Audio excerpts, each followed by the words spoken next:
Hey guys, Aaron here. Welcome to another video. Today I'm going to be trying not to cry. Here, I'm going to sit up straight so you guys can see me. You won't be able to hear it, but pretty sure you might cry. I don't know. But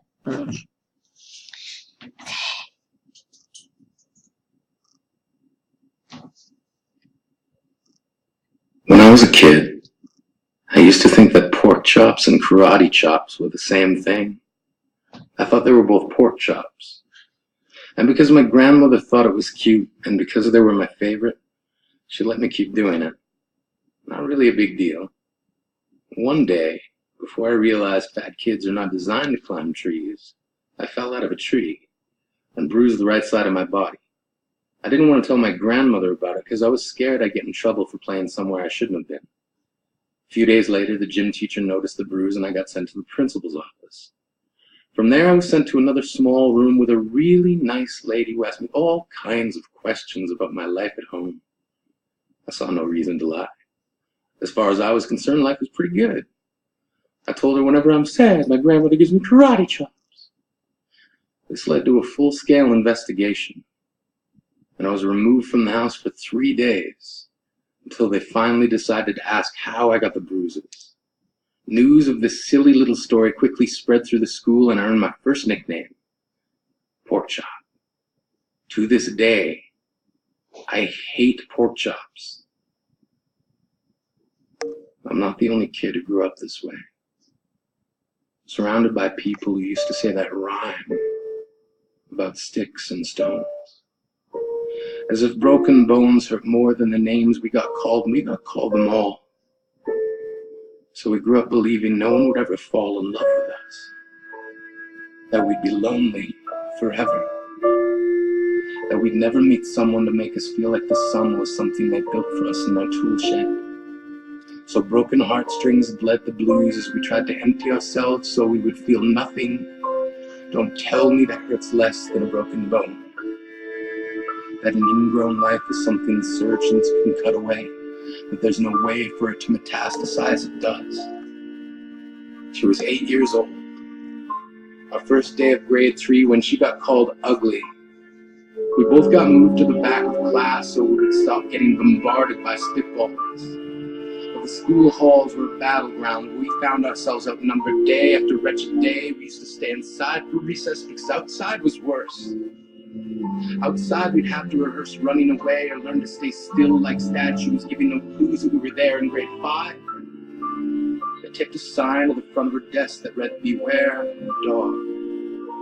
To this day, despite a loving husband, she doesn't think she's beautiful because of a birthmark that takes up a little less than half her face. Kids used to say she looks like a wrong answer that someone tried to erase but couldn't quite get the job done. And they'll never understand that she's raising 2 kids whose definition of beauty begins with the word mom. Because they see her heart before they see her skin. Because she's only ever always been amazing. He was a broken branch grafted onto a different family tree. Adopted. Not because his parents opted for a different destiny. He was 3 when it became a mixed drink of 1 part left alone and 2 parts tragedy. Started therapy in 8th grade. Had a personality made up of tests and pills. Lived like the uphills were mountains and the downhills were cliffs. 4/5 suicidal, a tidal wave of antidepressants, and an adolescence being called pauper. 1 part because of the pills, 99 parts because of the cruelty. He tried to kill himself in grade 10 when a kid who could still go home to mom and dad had the audacity to tell him, "Get over it." As if depression is something that can be remedied by any of the contents found in a first aid kit. To this day, he is a stick of TNT lit from both ends. Could describe to in detail the way the sky bends in the moments before it's about to fall. And despite an army of friends who all call him an inspiration, he remains a conversation piece between people who can't understand. Sometimes being drug-free has less to do with addiction and more to do with sanity. We weren't the only kids who grew up this way. To this day, kids are still being called names. Classics were "Hey stupid," "Hey spaz," Seems like every school has an arsenal of names getting updated every year. And if a kid breaks in a school and no one around chooses to hear, do they make a sound? Or they're just background noise from a soundtrack stuck on repeat when people say things like kids can be cruel. Every school was a big top circus tent, and the pecking order went from acrobats to lion tamers, from clowns to carnies. All of these miles ahead of who we were freaks. Lobster claw boys and bearded ladies. Oddities juggling depression and loneliness, playing solitaire, spitting the bottle, trying to kiss the wounded parts of ourselves and heal. But at night, while the others slept, we kept walking the tightrope. It was practice, and yes, some of us fell. But I want to tell them that all of this is just debris left over when we finally decide to smash all the things we thought we used to be. And if you can't see anything beautiful about yourself, get a better mirror. Look a little closer. Stare a little longer. Because there's something inside you that made you keep trying despite everyone who told you to quit. You built a cast around your broken heart and signed it yourself. You signed it. They were wrong. Because maybe you didn't belong to a group or a clique. Maybe they decided to pick you last for basketball or everything. Maybe you used to bring bruises and broken teeth to show and tell but never told. Because how can you hold your ground if everyone around you wants to bury you beneath it? You have to believe that they were wrong. They have to be wrong. Why else would we still be here? We grew up learning to cheer on the underdog because we see ourselves in them. We stem from a root planted in the belief that we are not what we were called. We are not abandoned cars stalled out and sitting empty on some highway. And if in some way we are, don't worry. We only got out to walk and get gas.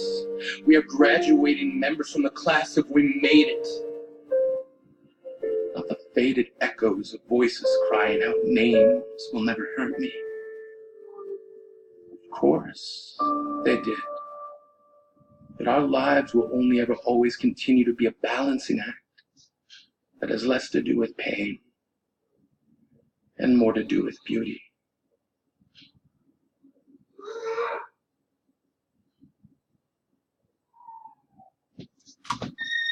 Wow, that is just sad.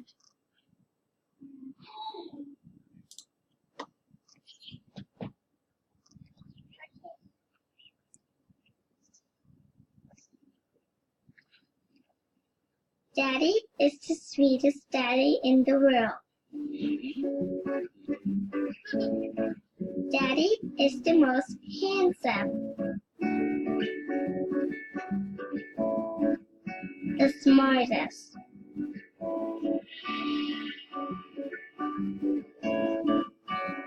the most clever, the kindest.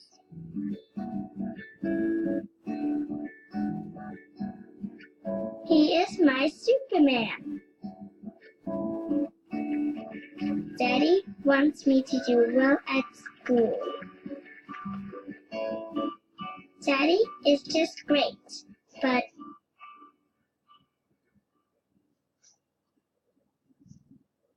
he lies.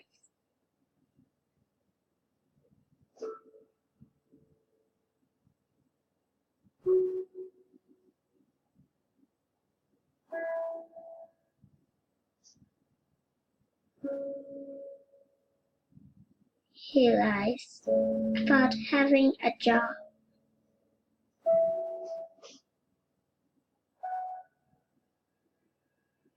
He lies about having money.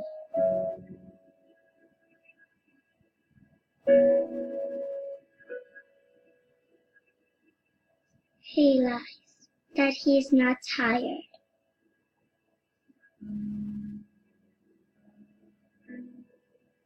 He lies that he is not hungry. He lies that we have everything.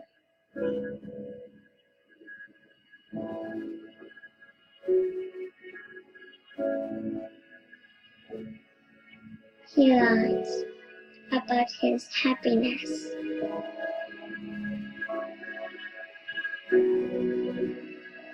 He lies because of me.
These are all sad, but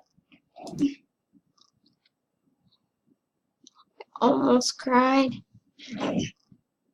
You almost cried.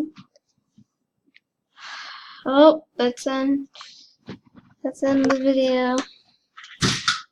Bye. Hope you enjoyed this video.